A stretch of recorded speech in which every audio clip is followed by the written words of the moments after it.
speaker for the evening, Ms. Tina Trent. I've had the opportunity to hear her on a couple of different occasions, and I'm highly impressed with her. She came out from the liberal camp and saw the light.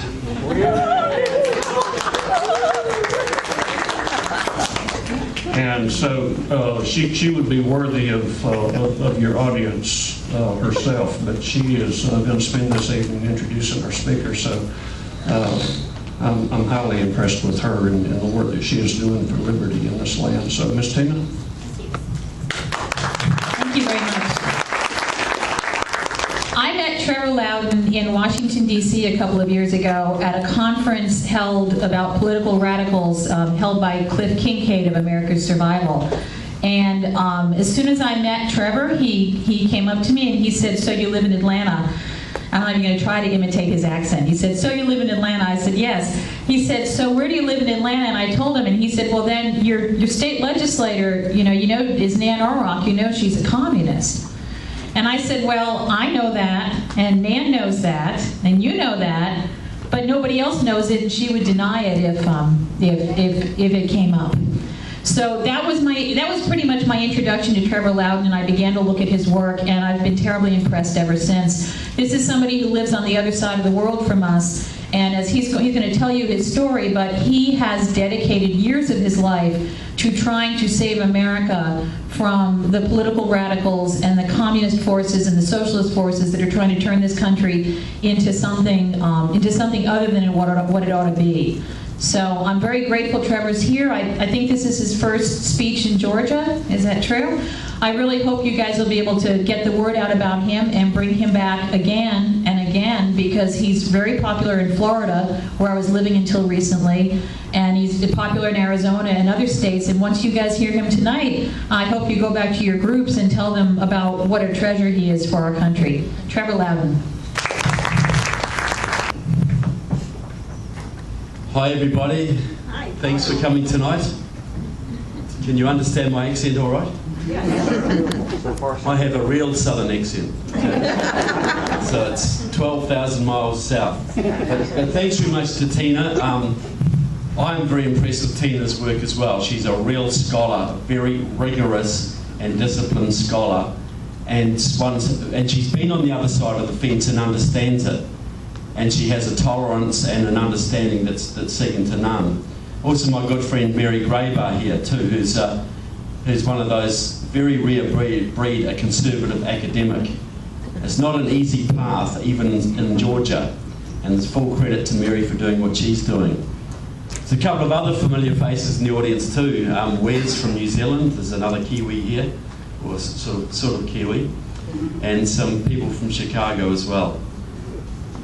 Well, look, it's great to be here in the South, and Southern hospitality lives up to its name. There's no question of that. I've put on about 15 pounds since I've been here. And I've been rushing around. Normally I'd have a suit and tie on, but look, it's August and it's a bit more informal. No sign of disrespect, but this is how I'm dressing these days. Okay, the first question that everybody always asks me, why should I care? You know, why do I care about the United States? I live way down in the South Pacific. And I talked to a lady just before the meeting, and she stole a line of mine actually, because the first thing I say is simple gratitude. Simple gratitude, because my country was only saved in World War II because of the huge sacrifices of your fathers and uncles and grandfathers in the battles of Guadalcanal and the Coral Sea and Midway. And that memory lingers in my country today. It's very strong. So there is gratitude there. Second reason is related, but a little more selfish. You know, Ronald Reagan had it right. This is the last best hope for mankind. If freedom fails in the United States, it fails everywhere. If you lose your economy, your constitution, and your military superiority, the bad guys of the planet, I'm talking Russia, China, Iran, Cuba, Nicaragua, Venezuela, North Korea, and their crazy Islamic radical allies, will basically carve up this planet amongst themselves. Now, I get emails all the time from Americans saying, look, if things turn bad here, can I come and live in New Zealand? Okay, I could start a consultancy quite easily. But I say, look, come down, you'll love the place. The scenery's great, the people are great. Politics will drive you loopy, but same as here. You know, but it isn't a refuge. Neither is Costa Rica or Belize or anywhere else. There is nowhere to run. You know, just 1,500 miles to the north of New Zealand lie the beautiful Fijian Islands. Wonderful place, but the Chinese are now training the Fijian military. They're building big hydroelectric dams on the islands. Fiji is now a Chinese client state. Just a few months ago, a top Chinese general publicly stated to the Australian Minister of Defence, now is the time for Australia to choose. Do you stay under American protection or do you come under Chinese protection? And if you're smart, you will choose China because we are the growing power in the region. Now, he wouldn't have been cocky enough to say that under Bush, definitely not under Reagan, probably not even under Clinton, but he's saying it now because the bad guys of the world are getting bolder and bolder and bolder because they see the weak leadership coming out of your White House. And all around this planet, your allies from Israel to Britain, to Germany, to Canada, to Japan, South Korea, Taiwan, Australia, they're all basically freaking out because they see that your president loves the bad guys more than he loves the good guys. And you saw that, how willing your Western allies are to come to your aid when your president called for help to go into Syria recently. They're all lining up, weren't they? And I'm not saying you should go into Syria, far from it, but it just shows where American prestige is going. And it shows where Russian prestige is going. The bad guys are getting bolder, and unfortunately, America is getting weaker. Now, and that's causing big impacts. You know, like Israel now has its back to the wall. Egypt is now anti-Israel. Turkey is now anti-Israel. Both countries they could once rely on to be at least neutral. The whole Middle East is now against Israel, largely because of the meddling of your president. And they've got their backs to the wall, and they may do something very desperate very soon, something that could put us into World War III. Japan, which was never supposed to arm after World War II, is now rearming. But can you blame them? Would you trust President Obama to protect you from Japan, from North Korea and China? So you've got a president who cries peace, has a Nobel Peace Prize in his trophy cabinet, but he's leading you into war, and it's a war that the good guys may not win. So this is why every freedom-loving individual around the world has a very strong vested interest in America maintaining its freedom and its strength. Ronald Reagan's dictum, never been truer, peace through security. Obama is throwing your security and my security out the window, and we can only guess at the consequences. So I've got a new book out. My first book was Barack Obama and the Enemies Within. And if I have any claims to fame, I'm the author who originally exposed the links between Obama and the communist Frank Marshall Davis, for instance, and exposed Obama's green job czar, Van Jones. Glenn Beck picked that up and got the guy fired from the White House. So my first book was 700 pages, all about Obama's communist ties, going right back from his teenage years to the present day. I promised, after lugging those books around all over America on 4 tours, I promised the next book would be smaller. But it's actually bigger, because it's The Enemies Within, Communists, Socialists and Progressives in the United States Congress. And I'll tell you what, the commies just kept on coming. You know, and I didn't have the heart to leave any of them out, including your local rep, what's his name, John Tina? Lewis. No, the congressman. Lewis. John Lewis. You know, icon of the civil rights movement, but it read to the bootstraps. So, to put out a book like that, hello Kathy. Good evening, Trevor. Hello. To put out a book like that with a provocative title, 20 years after the fall of the Berlin Wall, one would think if you didn't want to get laughed out of the country, you'd have to back up your case pretty extensively.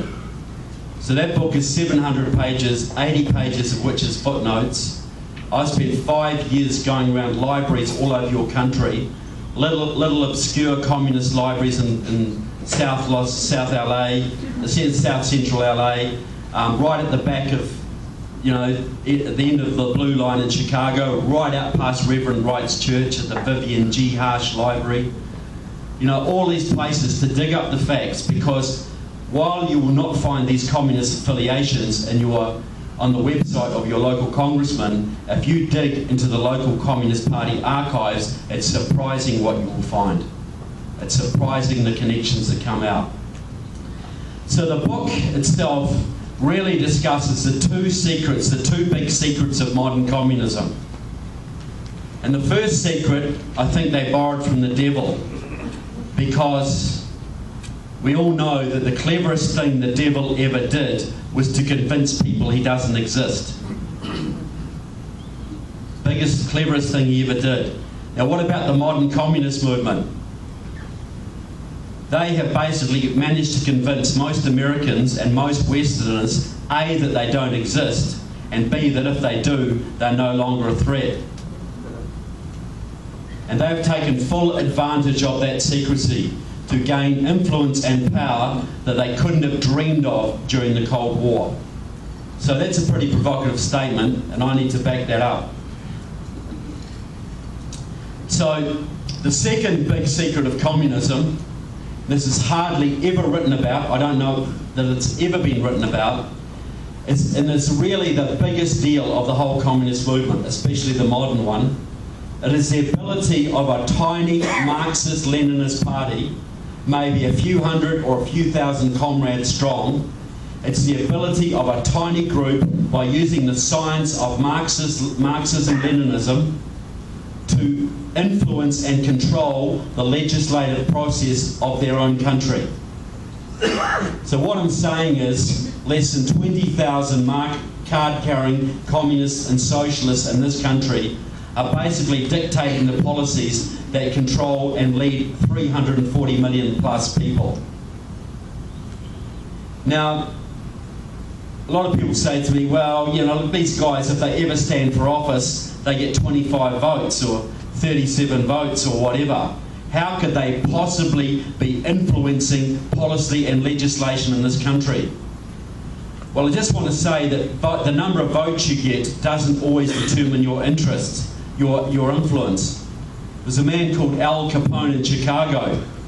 How many votes did that man ever get? You're telling me he didn't control Chicago? How many votes does the Sicilian mafia get these days? Telling me they don't run Sicily? There's lots of ways of doing it. There's extortion and blackmail and infiltration and dirty deals, backroom deals, bribery and corruption. And the communists have had nearly 100 years of practice at influencing Western public opinion and infiltration. They are the masters of it. And I'm telling you what, it did not die in 1989 at all. So what about some examples of how it works in practice? I just want to say too that the key in this country to their influence is control of the labour movement. Now, you were very lucky in this country up until 1995 because your AFL-CIO was controlled by hardcore anti-communists like George Meany and Lane Kirkland. And whatever their faults were, they were good at keeping the Reds out of the unions. But in 1995, there was a coup. And Democratic Socialists of America, a Gramsciist Marxist group, took control of the AFL-CIO and put their member, John Sweeney, in as president. And now their protege, Richard Trumka, is carrying on the job. The first thing Sweeney did was to remove the anti-communist clause from the AFL-CIO's constitution, and the Marxists came flooding back. Now they control every major labour union in the country: AFSCME, SEIU, NEA, the AFL-CIO itself, you name it, they run it. And what does that give them? It's only 11% of the workforce. What it gives them is effective control of the Democratic Party.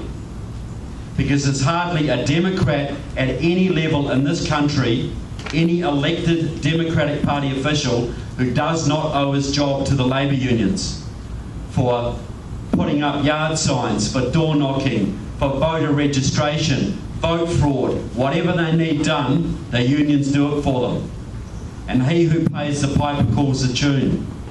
So small groups of Marxists, by controlling the labour unions, can basically tell the Democratic Party who to put forward as candidates and what policies they must adopt. That's how a very small tail can wag a very large dog. And that's why the Democratic Party, which was once more conservative in many areas than the Republicans, Larry McDonald from around this area is a very good example, one of the best anti-communists your Congress has ever seen. That's why the Democratic Party is now, in the last 15 years, has moved so far to the left. All the old independents, the old guard, the relative conservatives like Joe Lieberman, they're all gone. They're history. And the only shame is that there's still millions of loyal Democrats in this country who still think they're voting for Harry Truman and JFK. They have no understanding that their party has been hijacked. And that has happened and accelerated since 1995, when the communists retook your unions. So what about some examples of how this works in practice? I'm going to refer first to something that happened in my country back in 1984. That year, to our great sorrow, we elected a socialist Labour government. The first thing they did was to ban nuclear warships from our harbours, passed legislation. That had the immediate effect of destroying the Australia-New Zealand-United States military alliance, ANZUS, killed it stone cold dead, and has still not been revived to this day. So how come, at the height of the Cold War, could a pro-Western, pro-American country like New Zealand so willingly turn its back on the Western alliance? How could that happen? Well, a few years after this, I had the great privilege over several months of interviewing a New Zealander who had infiltrated the local Communist Party for our security intelligence services, the equivalent of your FBI. And he worked his way up through the party, and in 1983, he was given the greatest honour any communist could enjoy. He and 3 other Kiwi comrades were sent to Moscow to train at Lenin's Institute for Higher Learning on Leningradsky Prospect. This was like going to Mecca. This was a big deal. So he went there. This was incidentally the time he was there when Ronald Reagan sent troops into Grenada in the Caribbean to liberate that island. And I'll tell you what, the Soviets were spitting tacks. They were absolutely livid that that bloody Ronald Reagan had shut down what was going to become the second Cuba of the Caribbean. So we have Mr. Reagan to thank for that one. So he was there at this institute. There were 6,500 students at any one time. Some of them on 7-year courses, many of them with one-to-one tutelage. This was a future training, this was a training academy for the future world communist leadership. And there were people there from virtually every country of the globe. Now these people were all taught Russian history to build their alliance to Moscow. They were taught trade union agitation, espionage techniques, racial agitation, and a whole bunch of other things. But the most important thing they were taught especially the Western comrades, was how to take Moscow's policies back to their home country, and by using the labour unions and the peace movement, etc., to make Moscow's policies the law of the land and their country. Let's go from Moscow to the communists at Lenin's Institute, back to France or Germany or whatever. It would go to the unions and they would make it Social Democratic Party policy or French Socialist Party policy. They would get into government and they'd make it the law of the land. And Moscow did this countless times. Moscow was manipulating Western governments for decades and still is. So, this was the time of the massive anti-nuclear marches through Europe. Hundreds of thousands of people were marching through Rome and Brussels and Paris and Berlin, waving big ban the bomb banners, get America out of Europe, let's disband NATO. And there was a real fear in many circles that NATO, the North Atlantic Treaty Organisation, which you guys are the linchpin of, might dissolve.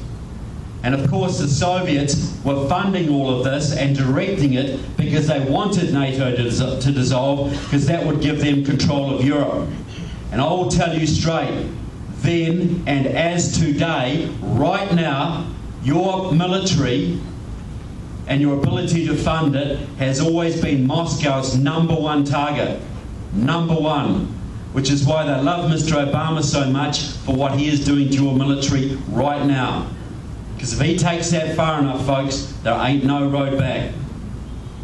Moscow will strike, as will China and Iran and all of their allies, if it goes far enough. So the Soviets had this game going on, and they thought, but they're chess players, they're very subtle. They thought, how about we take another country outside of Europe, out of the Western Alliance, and use the propaganda value of that to spur on the destruction of NATO. So they picked on New Zealand because we're very small, 4 million people, very socially liberal, and the communists controlled our labour unions, our peace movement, and it heavily infiltrated our Labour Party, the equivalent of your Democrats.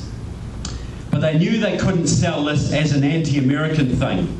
And I'm talking selling, because if you think American corporations are great at marketing, they've got nothing on the Soviets. They've been selling their ideas to the Western public for more than 70 years. And they bring in psychologists and slogan masters and sociologists and historians, and they study the country they're targeting, and they work out the message that will best run in that country. And they knew that they couldn't sell this as anti-American because New Zealanders love America. So they figured they'd have to sell this as a patriotic New Zealand thing.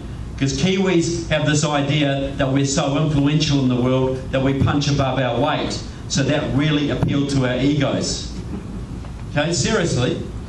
So the slogans were something like this: New Zealanders standing up for peace. Kiwis standing against the nuclear arms race. New Zealanders striking independent foreign policy course. All good chest-thumping pro-Kiwi stuff, not a whiff of anti-Americanism. So these 4 guys went back to New Zealand. They held secret meetings with the Labour Party, the unions and the peace movement. They mounted a big public campaign, and in 6 months legislation was in front of our parliament, it was signed off, and our alliance with your country was dead. The Soviets were overjoyed. They couldn't believe how quickly it went. And I'll tell you today, if you go down to Disney World or wherever you find thousands of Kiwis, because they all love to go there, listen for a Kiwi accent, go up to one and say, hey, what about that anti-nuclear thing in 1984? What do you think of that? And I guarantee you, they'll puff out their chest with pride. And they'll say, yeah, we did it. We stood up for peace. We were the mouse that roared. They'll be so proud. Hardly one New Zealander in 4 million people has any idea that those policies they're so proud of were designed by the KGB at Lenin's Institute for Higher Learning in Moscow. A whole country was duped. and is still duped today. Because when you get suckered, folks, no matter what evidence you get presented to you, you don't like to admit you were ever suckered. So that's one example of how this works. What about one from America, some from America? Well, could it happen here, you think? If I'd said that 10 years ago, what would you have said? Probably not. Now you're not so sure. Okay, well I'll give a couple of examples. I want to start with a small one. I'll tell a story, then I'll give the example. Now, first, are there any Vietnam veterans in the room? I knew there would be. Yep, thank you very much, sir, guys. This might make some of you a little bit angry, this one. Now, look, a few months ago, your president had a meeting with the communist premier of Vietnam. Now, he made a statement during that meeting that caused a bit of controversy, especially on the conservative blogosphere.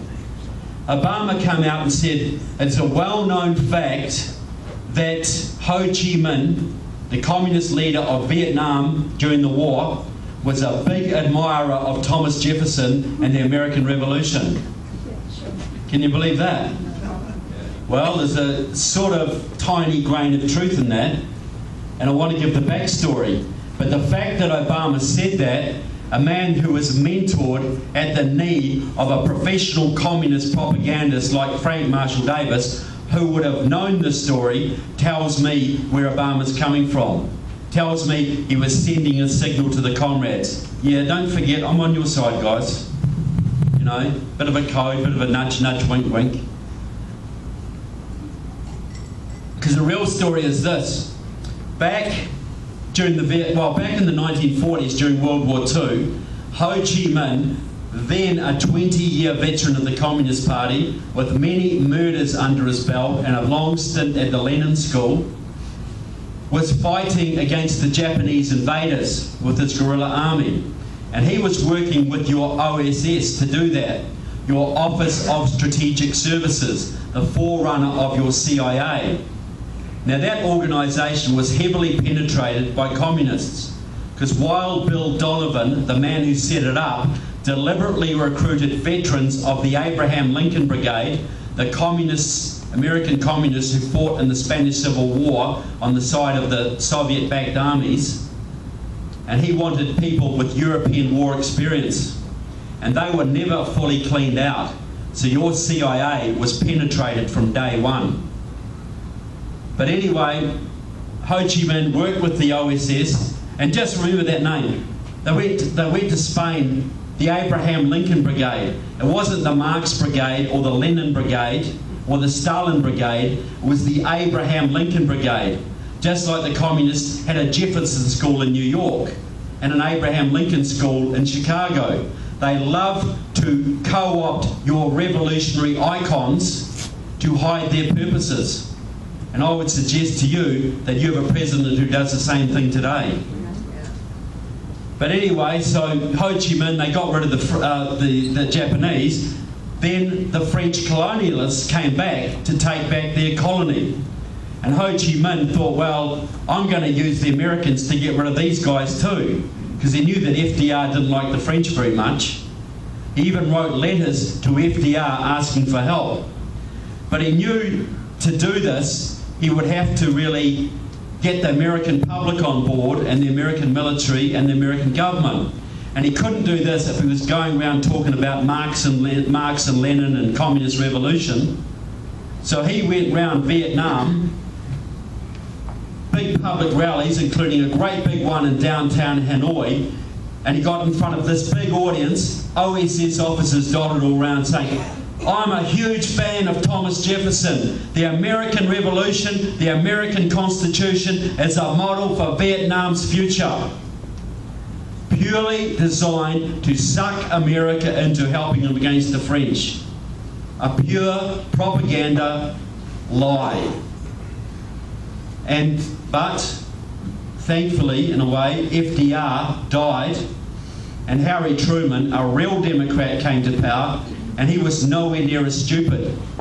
And he would not have a bar of Ho Chi Minh or the communists. Frank Marshall Davis used to write little articles calling Harry Truman a fascist for his opposition to Stalin. And we also forget, you know, that people talk about the McCarthy era.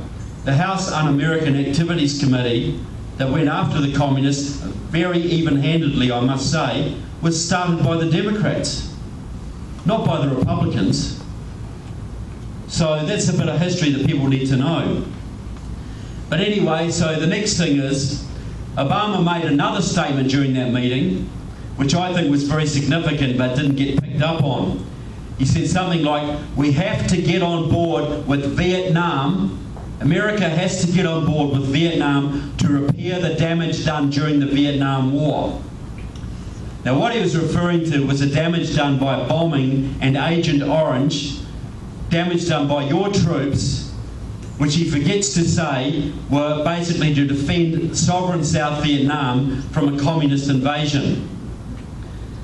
Now, there's a little communist group in this country called the Committees of Correspondence for Democracy and Socialism. You know, democracy, socialism, sounds not too bad. They're split off from the Communist Party USA. Who remembers that dear old Angela Davis from years ago? Big afro, you know, militant black power, Communist Party vice presidential candidate a couple of times. She is their most well-known member. Now this group, a few years ago, set up the Vietnam Agent Orange Responsibility Campaign. And the job of this organisation is to lobby your Congress to pass legislation to give reparations from your country, your taxpayers' money, to Vietnam to undo the damage, repair the damage done by your troops. Now, I used to think that reparations was something the aggressor paid to, you know, it's something the bad guys paid to the good guys, not the good guys paying to the bad guys. That's what I thought it was. Now, the Committees of Correspondence, they've got Charlie Sheen to do a documentary on this campaign for them. They've brought numerous delegations from Vietnam to appear in front of your Congress, including one with a little girl with no legs, saying, look, this poor thing, this was done by Agent Orange, you know, to sort of move the congressman to tears. They've enlisted several of your congressmen, Sheila Jackson Lee, Bob Filner out of, no, not Bob, John Conyers out of Michigan, Senators Jeff Merkley, Al Franken, Tom Harkin, and Congressman Bob Filner, who was a congressman up till a couple of years ago, until he became the mayor of San Diego and a famous sex pest. Okay? So they got all these congressmen to lobby your Congress and move legislation, basically to put legislation, which is still pending now, to grant reparations from your country to Vietnam. Bob Filner was even sent to Vietnam on the dime of the International Association of Democratic Lawyers, an old Soviet front now controlled by the Cubans, to negotiate these reparations. It's all in my book. I call it the Vietnam scam. Photos, everything. So basically, these people, 300 members, have enlisted the help of several of your congressmen to get your country to pay reparations to a country that attacked your ally. Now, I know in this country now, there are thousands of former servicemen, many suffering from Agent Orange damage, and homeless shelters and psychiatric hospitals, living in parks, living in all sorts of distress. Now, there is never enough money for those guys, but your president wants to send your taxpayers' money to Vietnam to bail out their country. And I'm telling you what, that won't be going to Vietnamese Agent Orange victims either. That'll be going to the communist leadership of Vietnam, guaranteed. Does that make you a little bit angry? Should hope so. That's going on right now. 300 communists influencing public policy in your country. What about a bigger example? Immigration reform, particularly the legalisation and voting rights for 12 million plus illegal immigrants. Okay? Now, there's some elements within the GOP at the top level, Marco Rubio and a few others, who are trying to tell Republicans that this will be good for their party. Okay? That if you grant these people citizenship and voting rights, they're all going to start eventually voting for the GOP. Now, you know, there's a bridge up in Brooklyn that, you know, if you believe that, you might be interested in as well. Because I tell you what, you know, we know that the Jewish population in this country has been voting 80% Democrat for more than 100 years. The black population has been voting more than 90% Democrat since the Civil Rights era. They ain't going to change very easily, very quickly. And neither will the Latinos who vote 80% Democrat. So, in my view, the Republicans who promote this kind of garbage are most likely in the pay or influence of the Chamber of Commerce and people like that who can see nothing beyond the cheap labour they can get to run their factories and farms through an immigration bill. That's all they want it for. A few dollars in the pocket is far more important than your national security or border integrity, as far as they're concerned. And any Republican who signs up to that scam deserves to be primaried out as soon as practical, as Lindsey Graham is about to find out.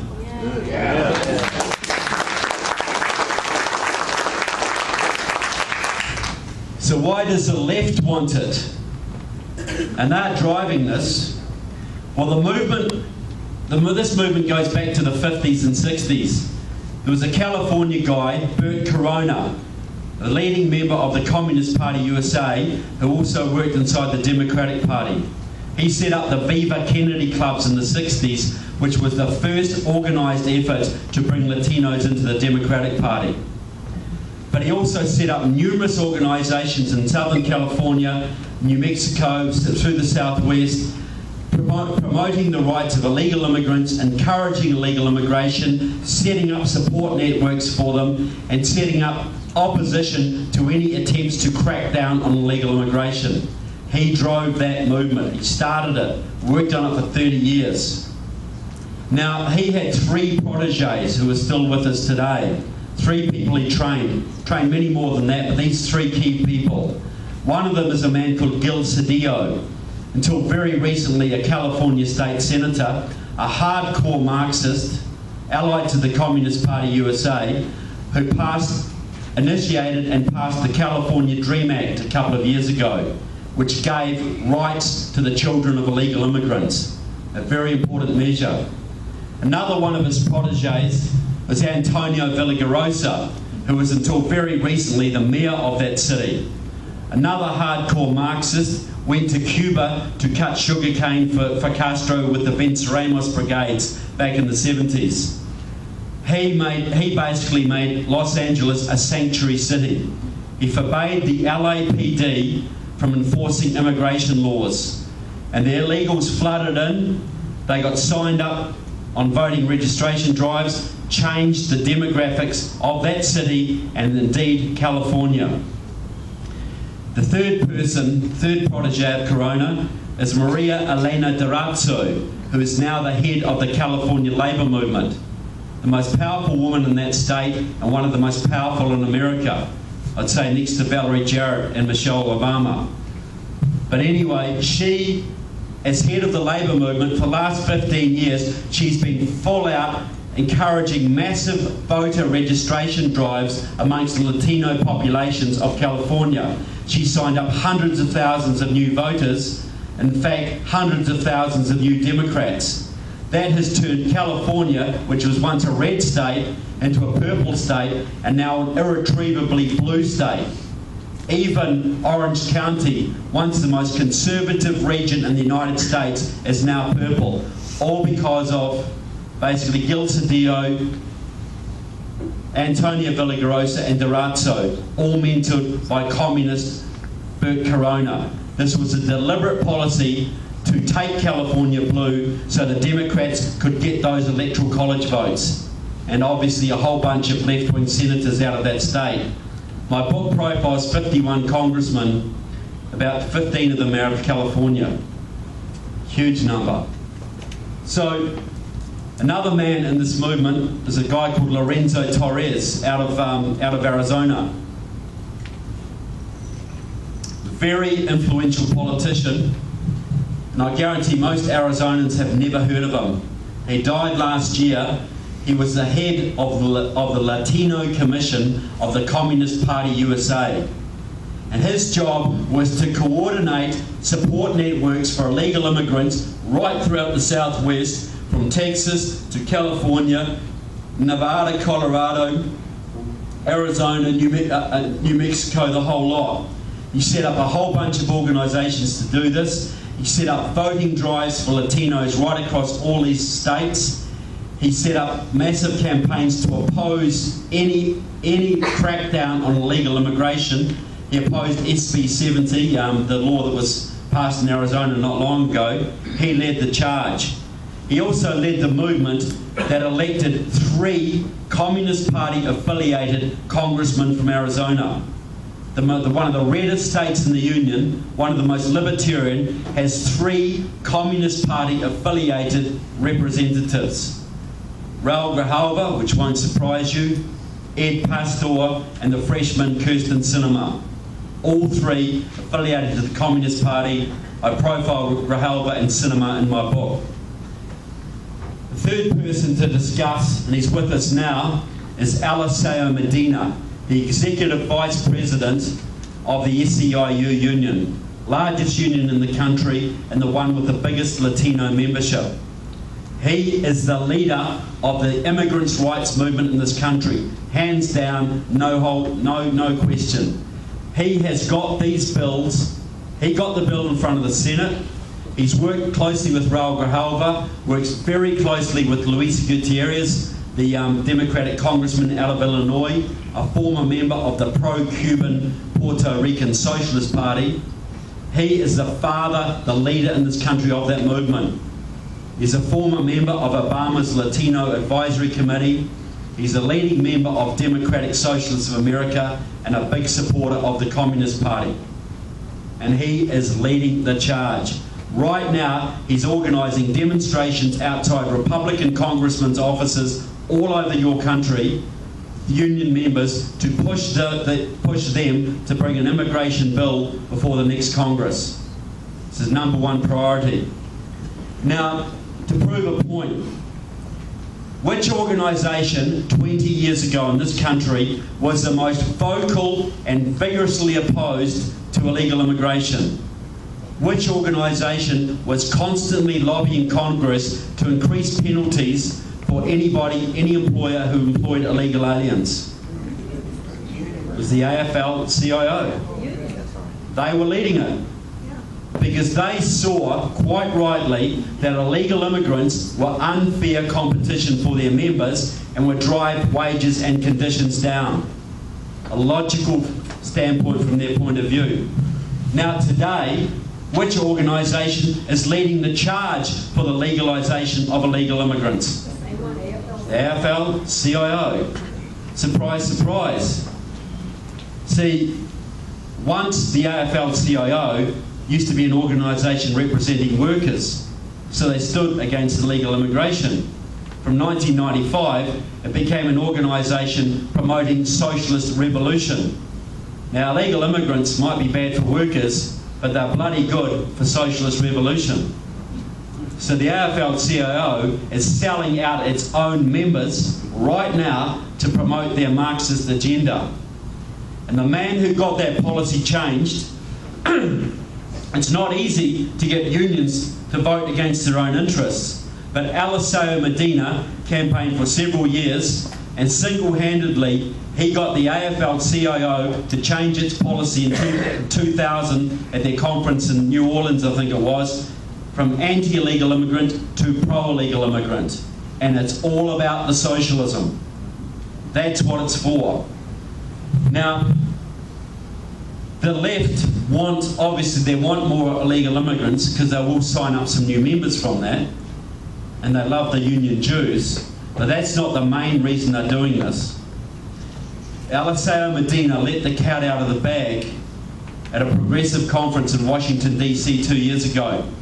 He got up in front of the audience and said, our #1 priority for the progressive movement is to pass an immigration bill. We must put every effort into this. And he didn't talk about compassion or reuniting families or giving immigrants an even break or reinvigorating the economy. Not a word. All he talked about was the numbers. Because he said this. He said in 2008, Latinos voted 80% for Barack Obama and progressive candidates. If we stand by these people and get them citizenship and voting rights, they will stand by us. That will give us at least 8 million more Democratic Party votes. That will give us a governing majority, not just for the next few election cycles, but for the foreseeable future. In other words, that will give the Democrats a one-party state. Because those 8 million votes will turn Texas blue, will turn the entire Southwest blue, it will turn Georgia at least purple. But if you have the Electoral College votes of California, and you have the Electoral College votes of the second biggest state, Texas, you combine those, it is mathematically impossible for the Republicans to ever win another presidential election. It cannot be done. And somebody needs to tell Marco Rubio that.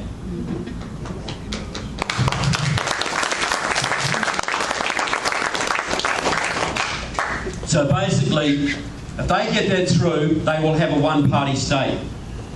And if you think they're bad now, you think if they totally eliminate the Republican Party or sideline it, you think the IRS and all those agencies are bad now, you imagine what they'll be like then, with no effective opposition. This won't become like France, folks. This will be on the way to Venezuela and Cuba. That's where you'll be heading. And that is the plan. The Latino immigrants are meat in the sandwich. A bunch of socially conservative people are going to be used to push your country into socialism. So what about another example? Anybody here heard of Obamacare? Okay. Now look, I know that it's not fully socialised healthcare yet, but it's on its way, single payer. Harry Reid admitted that not long ago, and several others have as well.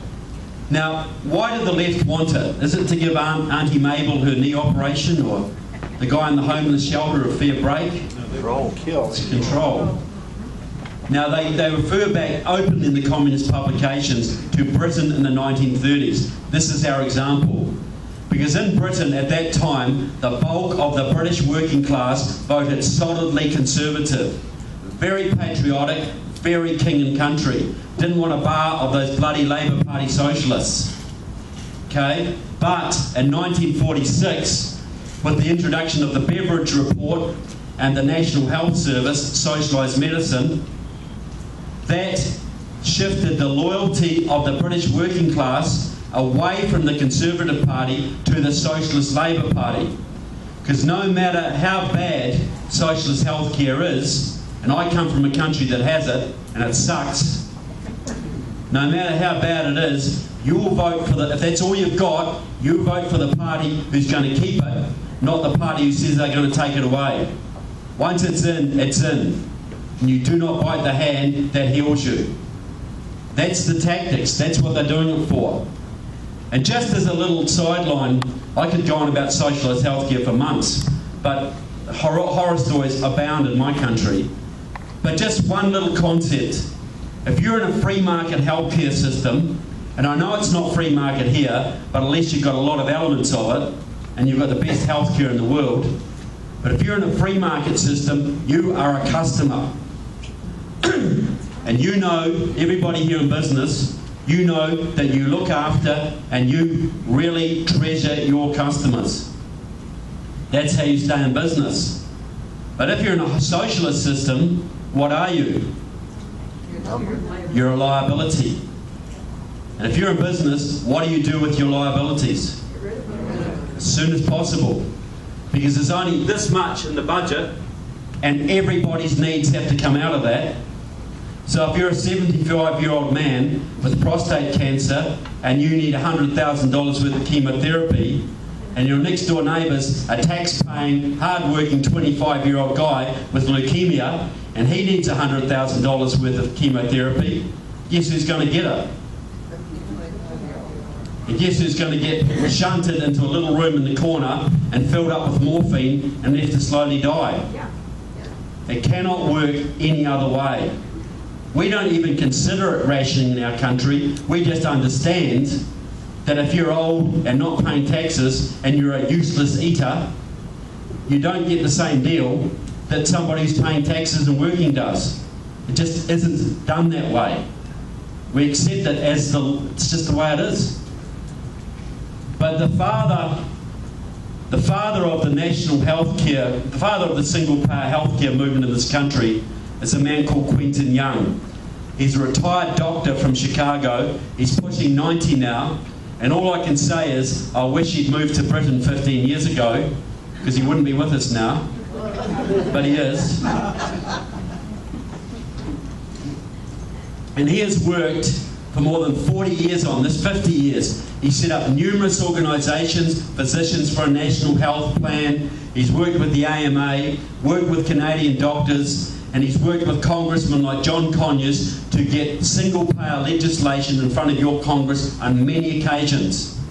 And it's always been voted down. But in 2009, with the Affordable Health Care Act, they finally started to make progress. And it's not surprising that the progress came under Mr. Obama, because for many years in Chicago, Quentin Young was Mr. Obama's personal physician. He openly claims credit for indoctrinating Obama into the ideas of socialist healthcare. Used to say Obama was a big fan of single payer when he was an Illinois state senator and nobody paid him any attention. Now, it's basically Democratic Socialists of America have given you Obamacare. There's 7,000 members, but they control a whole bunch of unions, a whole bunch of, many of them are academics, and they operate within the Democratic Party at every level. Many of them served on Hillary Clinton's health task force, Marxists, and they gave you Obamacare. It's all written about my book, I quote them, and now they're busy trying to turn Obamacare into single payer. That's the next step. But to prove a point, just before the last election, the Obama campaign released a little video, and it was designed to mock Mitt Romney, because they said, hey Mitt, guess what? The man who designed Obamacare for us, the architect of it, their words, was a former Massachusetts state legislator and Harvard academic named John McDonough. He designed Obamacare. And you don't like Obamacare, Mitt, you want to abolish it. But guess what, Mitt? The same man designed Romneycare. So ha, what do? You know, we've got you there. Now it's true that McDonough designed both systems. Romney was presented a system, a bill out of the Massachusetts state legislature, which is totally controlled by Marxists. And he tried to modify it, push it back, make it a little bit less socialist. But he got it, and his name got pinned to it. What the Obama campaign didn't say, was that John McDonough was the Boston chair of Democratic Socialists of America. So a Marxist designed Obamacare, and another Marxist indoctrinated Obama into accepting it, and a whole bunch of Marxists, by using their unions and their influence in the Progressive Caucus and through Nancy Pelosi and a whole bunch of other things, got it pushed through. This was our Marxist program. And every major policy plank out of the Democratic Party today, from cap and trade to card check to normalisation of relations with Cuba to the START treaty with Russia, every green jobs, whatever, every major policy plank you can trace back to the Communist Party USA or Democratic Socialists of America. They dictate democratic policy. Now I want to say too, you're getting both barrels tonight, folks. I'm on a roll tonight and I'm just going to give you everything. If you can't handle it, you know, we've got better things to do. Okay, look, America's a hugely security conscious country, right?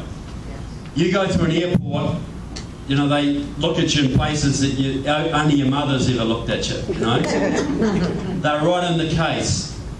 Now, has anybody here ever applied for a government job and was willing to admit it? Okay. And look, all the military jobs are legitimate, and even some of the other ones are. So, but did you need security clearances? Did the FBI check your background out? Your family background, your friends, associates? You know, they look at people's drug habits, overseas travel, the whole lot. They go through your underwear drawers. And so they should, because you may be in a position of trust. You may have national security documents in your hands. You might be guarding a nuclear facility, or the president. You know, you need to be trusted. But what happens if you put on a suit and tie and you stand for Congress or the Senate and you get on the Armed Services Committee or the Intelligence Committee or the Science and Technology Committee or even the Agriculture Committee or the Judiciary Committee, and you have sensitive documents coming across your desk on a regular basis, and you have the ability to influence policy for a country, for the most powerful country in the world. If you have all of that, what kind of scrutiny do you get then? Big fat zero. Now you can be like Barbara Lee and go down to Cuba at least 6 times to confer with the Castro brothers, or you can be like Rosa DeLauro, who is one of your top Democrats, who has a very close relationship with the leader of the Connecticut Communist Party, or you can be like Jim McDermott out of Washington State, who has communists on his staff and went to Iraq for a big propaganda thing against the Iraq War, paid for by Saddam Hussein's intelligence services. Or you can be like Raul Grijalva, who used to write for the Communist Party publication, or John Conyers, who's got a 50-year history with the Communist Party USA, or Jan Schakowsky, or Danny Davis, or Jerry Nadler, who have all been card-carrying members of Democratic Socialists of America, or like Corinne Brown out of Florida, who's got a big close relationship with the Communist Party USA, or Tammy Baldwin out of Wisconsin, who is a member of a support group for the FARC narco-terrorists in Colombia, or Patty Murray, senator from Washington State, who hangs around with that state's Communist Party, or Judy Chu, the beautifully coiffed, beautifully dressed congresswoman from California, who used to be a hardcore supporter and probable member of the Communist Workers' Party, a pro-Chinese Maoist group. They got in a big trouble in Greensboro, North Carolina in '79. They got in a street shootout with the KKK. 5 of them got shot dead. You can be one of those people, and I can go on and on and on, and you get nothing. Nobody says boo. Nobody says a thing. You can be the biggest security risk in the country, and nobody will call you out. Alan West, former congressman from Florida, got in some trouble 2 years ago when he said that there were 80 communists in Congress. I'll say he was a little bit loose in his terminology, but the only other criticism was he's a bit light in the numbers. I'd say there are at least 100 members of your House of Representatives and 20 members of your Senate who couldn't pass a basic security test clearance to clean the toilets at any military base in your country. And that goes for your president as well. There used to be a word for, the Congressional Black Caucus. They go down to Cuba on a regular basis and confer with the Castros about how to influence American public policy to accept normalization of relations with Cuba. What did we used to call it when people went down to an enemy country to confer with the leaders to change policy in their own country? Treason. The old saying, why doth treason never prosper? Because when treason prospers, none dare call it treason. It is so endemic now, it's like the wallpaper. You have got a huge 800-pound gorilla in your security apparatus, and it's in your Congress and your Senate. You've got numerous people there who owe their allegiance to Cuba and North Korea and Iran and China, and not the United States. Some of them are knowing, willing allies, some of them are just dupes, but all of them are dangerous. And I'll tell you what, you might fix everything else about your country, but if you don't fix the traitors in your Congress and your Senate, your country is toast. Because eventually they're going to do you down. But I don't want to depress you folks with all of that. In any way, am I a bit late? Look, a lot of Tea Party folk here, aren't there, tonight? Okay. Okay, look. If I thought there was no hope for America, I'd be back in my beautiful New Zealand right now, building bunkers and stocking up on baked beans.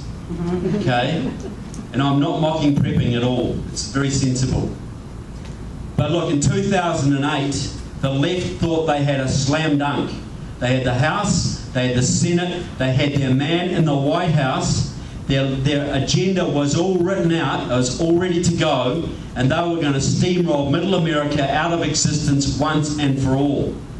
They had it in their grasp. 50 years of effort was about to come to fruition.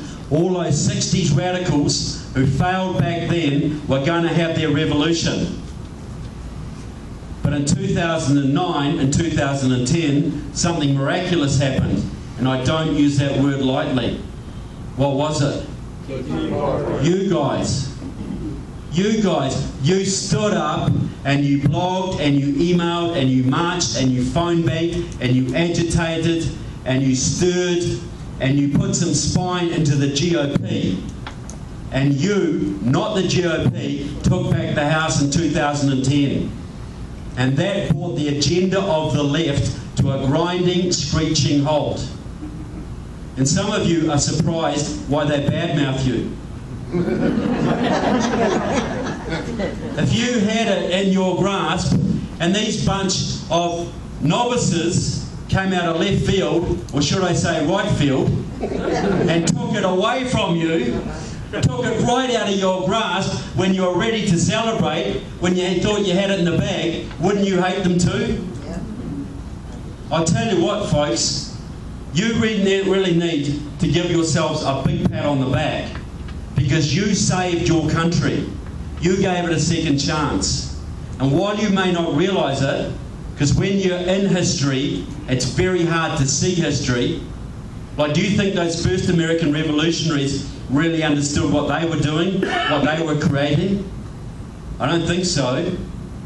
But I'll tell you, you guys saved your country. And I know how tough it is, folks. I know that people care more about NASCAR than they do about their country, and they don't really work, you know, they've got more important things to do and play golf and have holidays. And the GOP just loves to stab you in the back every chance they get. I know all that. But I'll tell you what, you think back to that first American Revolution, folks, less than 10% of the country supported the revolution, and less than 3% fought in it. Nothing has changed. They all took credit for it afterwards, but nothing has changed. It's always been a small minority.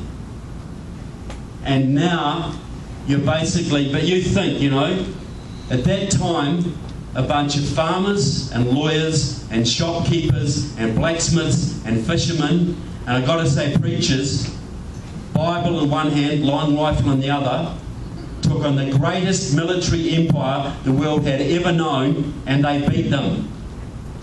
And how miraculous is that? Would you have bet on George Washington freezing and starving to death on the snow at Valley Forge? But just after that, they staged a counterattack, took the British at Yorktown, and won the war. Now there's a quote that I love. It comes from Goethe, the German poet. If you are bold, powerful forces will come to your aid. Now those revolutionaries were bold, and the French came to help them out. But you've got to know there was a lot more than that. You know, George Washington fully understood the miracles that lay behind that revolution and its success. Because if you think in purely material terms, there's no way that revolution should have been won. And I tell you now, if you are bold today, do you not think powerful forces will come to your aid? They will, folks, in ways that you cannot begin to imagine. Because this is a very important country. This is an exceptional country in world history. And it cannot and will not be allowed to be snuffed out. There are powerful interests who want to see this country survive and prosper. But they need your help. They need the grassroots. Now I'm going to, it's considered very bad form for people to come to a country and give political advice. It's very bad manners, right? But I've never been known for my good manners. Okay? So I'm just going to say a few things that I think are good advice, but you take it or leave it. Now, I know I've been talking to Tea Party groups all over this country, and some of them are very in with the GOP, some of them hate the GOP, some of them are leaving the GOP, some of them are disunited, some of them are very strong. But I just want to say, we've got 2 election cycles to save this country. That's it, really. Because if the Democrats win the presidency in 2016, and especially if they hold the Senate, and if they take the House back, it is very hard to see how this country will come back. Because you think, if you hadn't taken back the House in 2010, cap and trade would be in, card check would be in, Obamacare would be in now. Those illegals would be voting in 2016. All of it would be in now. And if they can get that, it's hard to see how you would fight back. Because they will do what they've done to their enemies on every country the communists have taken over before. They will divide you and destroy you. But if you think, really, like it or not, there's only one political force in this country now that can stop the Democrat steamroller. One force. A very imperfect force called the Republican Party. Now I see people in this country, they say, we need to form a third party. The GOP is a waste of time, they betray you, as they do, we need to form a third party. You do that, basically you'll do what Ross Perot did in '92, you'll give the country to the left and condemn your children and grandchildren to slavery. You can decide, stuff politics, I'm getting out of it altogether, I'm sick of this, go and play more golf, have a few more holidays. You will condemn your children to slavery. You can concentrate on local issues alone, which is all very good, but you will condemn your children to slavery. That's the way it is. Now, I know how tough the GOP can be, and I'm no shield for them, believe me. You think back to 1976, there was this old retired actor from California who's decided he wanted to be president, Ronald Reagan. He stood up, and the grassroots, people very much like you, got behind him and pushed him. And what did the GOP old guard do? They did everything they could to destroy him. They hated him. Absolutely hated him. And he almost got the nomination in '76. Almost got it, but Gerald Ford got it and went on to lose to Carter, your esteemed president from your state. Sorry about that, folks. But look, how did the Carter years work out for you? A lot of fun? Weren't the best period of America, were they? But in 1980, the Patriots, the grassroots, gave it another shot. They didn't give up after one try. And they came back and they forced the GOP to give them their candidate. Forced them. Ronald Reagan got in, swept the country, and what a difference it made. From the Carter years to the Reagan years. Anyone here wants to tell me it didn't make a huge difference? It did. Right now, this country is Carter on steroids. Okay? And to save this country, we need Reagan on steroids. Now, to win the next election, we need everybody. We need those 1% of young libertarians who vote for Gary Johnson. We need the several million evangelical Christians who didn't vote last time. We need the 2 million GOPers who stayed home. We need the social conservatives, the fiscal conservatives, a few independents. We need everybody that we can drag in. Right? Right. Now, to do that, if the GOP is allowed to give you another Gerald Ford or another John McCain, what's going to happen? You're going to lose, because a lot of those people are going to stay home. Look, I go around the country and I wear my Reagan badge at airports. And I've had 16-year-old girls, all dressed up all punky and gothy, come up to me and say, "Oh, wasn't he great? What do you think, how would I get on with a Gerald Ford badge or a John McCain badge?"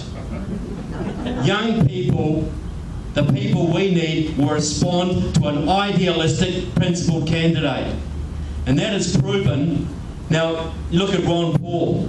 I have arguments with Ron Paul on his foreign policy and defence issues. But I admire that man because he stands firm and doesn't back down and is consistent and principled. Now, he isn't young and he isn't charismatic, but the young libertarians love him like a chocolate, don't they?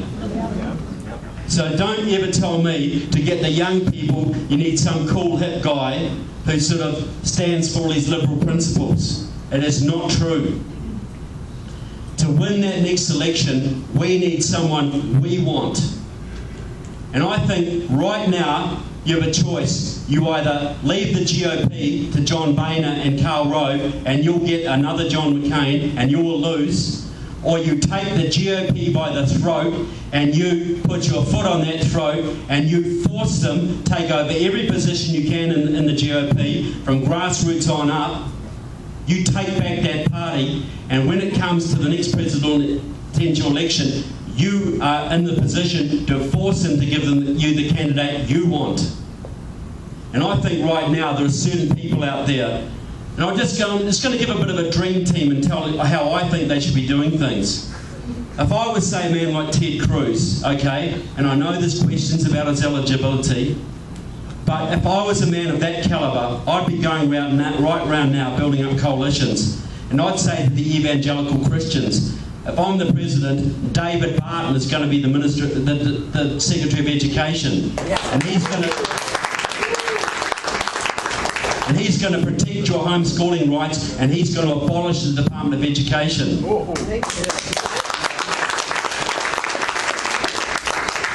And I've been saying Sarah Palin is going to be the Secretary of Energy, and she's going to dismantle that whole department.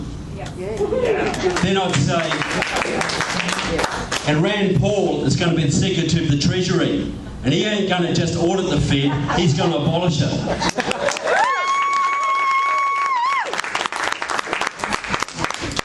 And I'd go through the whole list. I'd say John Bolton, Secretary of State. Yes. Alan West, VP or Secretary of Defence. Yes. Would you rally behind a ticket like that? Yes. Would you do everything you could to win that election? Yes. Is it an impossible dream? No. No, it's not. But it can only be achieved if you guys take over the GOP and you start to build your dream team now.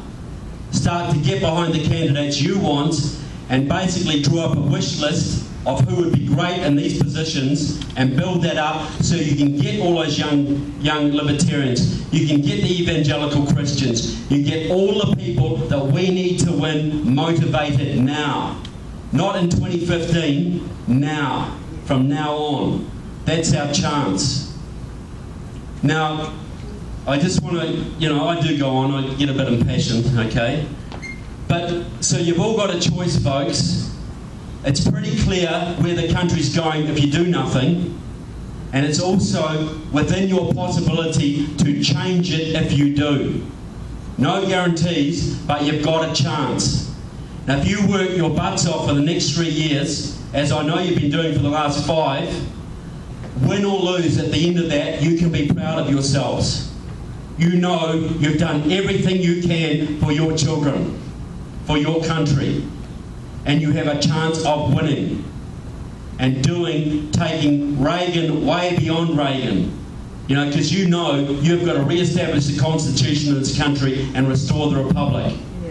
So that's what's ahead of you. And I'm not saying that's easy, folks, but it is possible.